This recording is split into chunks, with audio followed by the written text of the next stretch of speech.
Hoy es la tercera y última conferencia. Y le damos gracias a Dios por todo lo que Él ha hecho, ¿verdad?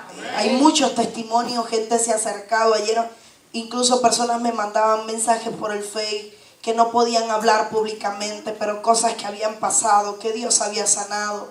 Es un área que yo sé que es dura testificar porque hay gente que ha sido violada, maltratada y no quiere decirlo, no quiere ir, pero que sabemos que Dios lo ha hecho. Y me llegaban tantos testimonios y yo decía, gracias Señor por lo que estás haciendo, porque realmente es un área fuerte. Ayer veíamos como el alma se resiste a ser libertada, ¿verdad?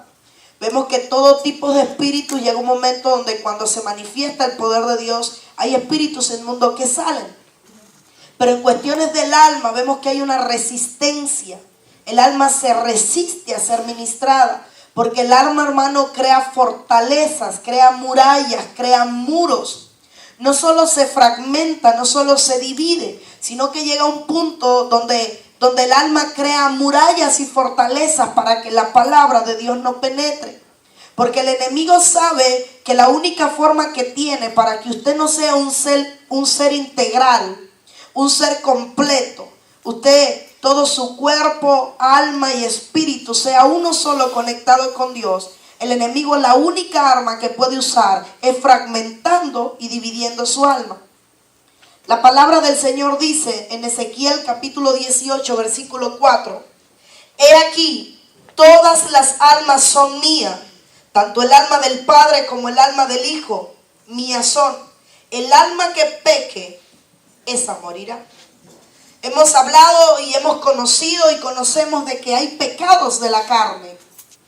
La carne se contamina con pecados como la fornicación, como el adulterio, como el suicidio. Hay pecados que maltratan la carne, que hacen que la carne muera. Pero la Biblia nos habla de que hay pecados que hacen que el alma muera. Mire qué tremendo. Hay pecados que no solo hace que el alma, escuche bien, pierda la salvación, porque vamos a ver que hay una salvación integral, hay una salvación del alma. Entonces mire lo que dice aquí: todas las almas son de nuestro Señor. Y dice que el alma que peque, esa morirá. Hermano, Dios nos creó seres tripartitos. Seres tripartitos significa que somos, que tenemos tres partes: cuerpo, alma y espíritu. O sea, Dios nos creó, dice 1 Tesalonicenses 5:23, que el mismo Dios de paso santifique por completo. O sea, la santificación del Señor tiene que ser por completo. Santificar vuestro cuerpo, santificar vuestra alma y santificar vuestro espíritu. ¿Sabe algo tremendo? Y hoy lo vamos a ver. Ustedes tomaron la Santa Cena. Una de las formas de sanar el alma es la Santa Cena. Y cuando lleguemos y expliquemos el por qué, usted va a entender. Y mire lo que hace Dios, que sin tenerlo programado, hoy el Señor permitió que se ministrara la Santa Cena, porque estamos en la agenda de Dios. Entonces, el deseo de Dios es que haya una plenitud, que haya un sistema donde todo tu ser, todo esté completo, irreprensible para la venida de Cristo. Uno de los objetos de la predicación de la palabra es la salvación del alma. O sea, la palabra del Señor, dice la Biblia, que es útil para redarguir, para instruir, para corregir, para instruir, para enseñar. Pero vemos que una de las formas o una de las facetas que tiene la palabra del Señor es para que el alma sea salvada. Santiago 1:21 dice: por lo cual, desechando toda inmundicia y todo resto de malicia, recibid con humildad la palabra implantada, que es poderosa para salvar vuestras almas. O sea, vemos que existe la salvación del alma también. O sea, hay un anhelo de Dios de que su alma sea salvada. Cuando la persona muere, el cuerpo va al sepulcro. El espíritu vuelve a Dios que lo dio. Pero el alma, hermano, tiene dos fines. Ya sea bien el infierno, el Gehenna, o ya sea bien el seno de Abraham o paraíso. Entonces hay una salvación del alma que el cristiano debe anhelar. Entonces el alma va más allá de lo que podemos creer o entender. Es tan importante que nuestra salvación viene de ahí. Mire esto. Dice: por tanto, desechando la inmundicia. La inmundicia la almacena el alma. Dice, la malicia la almacena el alma. Mire esto que tremendo, porque Dios no nos creó con un alma pecaminosa. Y allá es donde quiero llegar. O sea, la palabra de Dios todo el tiempo va a estar ministrando tu alma mientras tú seas capaz de hacer que esas fortalezas que el diablo crea para que la palabra penetre, llegue a ella. Mire, a veces venimos al culto y las predicaciones las asociamos para otra gente. El predicador está predicando y usted está asociando para quién es la palabra. Eso es una fortaleza mental. El diablo usa su mente para que usted asocie la predicación para alguien más. Qué lástima que no vino fulano. Y usted está mirando. Oye, eso vino directo para ciclanito. Mire, ese es el mismo problema que tiene Perencejo. Y su mente está creando ¿sabe cómo se llama? Es una desviación de la palabra. Eso lo crea el alma, el conocimiento. Como usted conoce que hay alguien en la iglesia que está necesitado o que está pasando por una situación, usted se conecta, la mente se conecta a la otra persona para evadir que la palabra penetre su alma y produzca salvación. Así que cuando usted viene a la iglesia, usted no puede pensar que la palabra es para alguien más, sino que la palabra es para usted. Porque mire que la palabra implantada, establecida, sembrada, es poderosa. ¿Saben que yo vi aquí el poder de la palabra en cuanto a la sanidad del alma? A veces nos gusta la alabanza, pero no nos gustan los mensajes. A veces estamos anhelando y mirando el reloj a ver qué tiempo falta de la palabra, porque ya disfrutamos de la alabanza. Cuando la palabra es una de las partes más importantes que tiene el servicio. La alabanza es adorar a Dios, pero la palabra hace que tú le adores genuinamente. Mire, la profecía, anhelamos oír la profecía, pero la palabra nos da la confirmación de la palabra profética. Entonces, hay un equilibrio donde el cristiano tiene que anhelar la palabra para salvar su alma. La aparición del alma. La primera vez donde aparece el alma es en Génesis capítulo 2, verso 7. Entonces el Señor Dios formó al hombre del polvo de la tierra y sopló en su nariz aliento de vida. Y fue el hombre un ser viviente. Aliento en el original es neshema. Y significa resoplido, viento, furia, aliento vital, inspiración divina, intelecto, aliento, alma, espíritu, aliento, hálito que respira, respirar, soplo, vida viviente. Significa que lo que el Señor sopló sobre el hombre fue el alma. Había hecho el cuerpo y cuando Él sopla deposita el espíritu y deposita el alma. Quiero que vea. Entonces, cuando Adán cae, lo que pasa es que el pecado afecta al alma. Adán era un hombre que no tenía vergüenza. No sentía vergüenza, andaba desnudo. No tenía de qué apenarse. Tenía una intimidad con Dios. O sea, todo su ser estaba conectado al Padre. Nada lo dividía. Dios le hablaba, Adán contestaba, caminaban juntos. Había una relación. Pero el pecado produjo, hermano, que el alma se afectara. Porque apareció un complejo. Apareció un complejo a lo que se le llama pena. Porque Adán se esconde. Entonces el pecado fue lo que hizo que el alma fuera dañada. Mire qué tremendo. Y llega un momento donde cuando Adán se mira, siente vergüenza porque estaba desnudo. Cuando anteriormente andaba desnudo. O sea, el alma es lo que hace que haya un complejo, que haya vergüenza, que haya timidez. Ahora, yo quiero que usted me siga conmigo. Hebreos 4:12 dice, porque la palabra de Dios es viva y eficaz y más cortante que cualquier espada de 2 filos. Penetra hasta la división del alma y del espíritu, de la coyuntura y de los tuétanos, o sea, del cuerpo, todo el ser. Y es poderosa para discernir los pensamientos y las intenciones del corazón. Amén. Mire, este versículo habla de todo el ser, de la plenitud del hombre. Habla del alma, habla del espíritu, habla del cuerpo, habla del corazón, de los pensamientos. Pero hubo algo que me llamó la atención y dice que penetra hasta la división. Significa que había un alma que estaba dividida del cuerpo y dividida del espíritu. Amén. Plenitud significa que no hay división.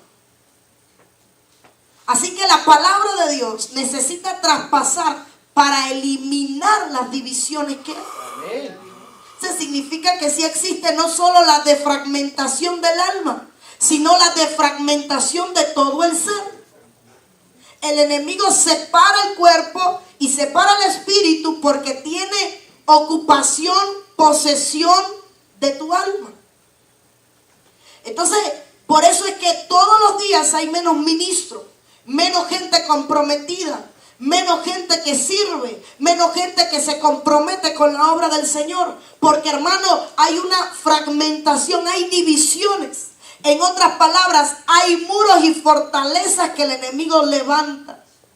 Porque la carne no va a ser doblegada si no aparece un alma que permita la administración en ella.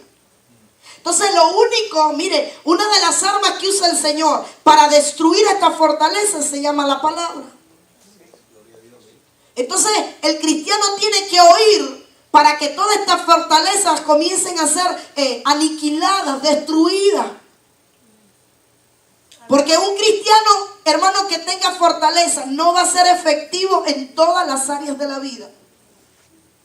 Sino que no va a haber prosperidad. Va a estar en ataduras. Las marcas. Y aquí me voy a detener. Las fortalezas que el enemigo levanta para dividirle son marcas. Le voy a enseñar por qué. Jacob. Hablamos de Jacob como el que mintió, engañó, robó la primogenitura de su hermano Esaú. Jacob el engañoso, Jacob todo esto. Pero hubo algo que marcó la vida de Jacob y fue cuando estaba en el vientre de su madre. Dice que en el vientre de su madre estos dos niños, Jacob y Esaú, estaban peleando. Mira, para que vean cómo en la formación del vientre ocurren cosas que marcan la vida de un hombre. Aún la Biblia declara que cuando Esaú, que es el primogénito, nace, Jacob se aguantó del talón. Vientre, nacimiento, está marcando una historia. No quería soltarlo. Desde el vientre Jacob estaba peleando por la bendición de ser el primogénito. Por eso es que llega un momento donde Jacob pelea con el ángel y le dice: si no me bendices no te voy a dejar ir. Porque ya en la genética de Jacob había un peleador. Desde el vientre, nacimiento. Hermano, a veces decimos que el niño no sabe nada, que es inocente cuando nace. Pero ya Jacob en la genética tenía lo de pelear. Entonces hubo una marca. Él peleó por algo que no recibió. Porque él peleó en el vientre y en el nacimiento por ser el primogénito. Por eso luego aparece el engaño. Mire, desde el momento en que una mujer cae embarazada, hasta el año de vida, hay un proceso que se llama formativo. El bebé se forma. Usted le pone música al niño en el vientre, el niño va a salir inclinado hacia la música. El niño va a identificar sonidos cuando nace. Porque en el vientre el bebé está siendo formado. Aún los chinos recomiendan que se le hagan señales con linterna a los niños en la barriga. Porque el niño puede ver la luz dentro. Y dice que como el niño sigue, desarrolla un niño inteligente, una mentalidad inteligente. Entonces desde el día 0, desde el día primero en que el óvulo es fecundado, comienza un proceso formativo en la mujer. Y comienza un proceso formativo en el niño que marca toda su vida. Hay fortalezas en la mente y en el alma que fueron creadas en el momento del embarazo y en el momento antes de que el niño cumpliese 1 año de edad. La etapa más difícil. ¿Sabe que hay madres que en esa etapa de 0 a 1 año niegan a sus hijos sin querer hacerlo? El niño se despierta constantemente en la noche y usted tiene que levantarse a dar leche. Y llega un momento donde el cuerpo está extenuado. Y el alma sale y usted dice: ¿quién me mandaría a parir? y está maldiciendo al niño. Mire qué sencillo. Todos los días lo mismo. ¿Quién me mandaría a meterme en esto? Y está maldiciendo al niño. Y es una etapa formativa. Pero yo quiero que usted vea las marcas, porque yo quiero llevarle a usted a que vea las edades en que el diablo marca. Dina dice que aproximadamente a los 15 años fue violada por Siquem. Entonces, el número 15 es número de misericordia. Y Dina fue marcada a esta edad. Hay un proceso, una, violada. Dos, Dina cayó en rechazo. Los hermanos, ella veía como los hermanos peleaban, discutían. Aparece una depresión. Toda persona que es violada está vinculada a la culpa. Aparece la culpa. Porque la violación desarrolla algo, y es que la persona se siente culpable de ser violada aunque no tiene culpa. El 90% de las personas violadas no confiesan que son abusadas, no solo por pena, sino porque se sienten culpables y le temen a que no le crean. Es que ¿quién me va a creer? Es que nadie va a creer lo que digo. Y el violador utiliza una artimaña que le agrava el alma.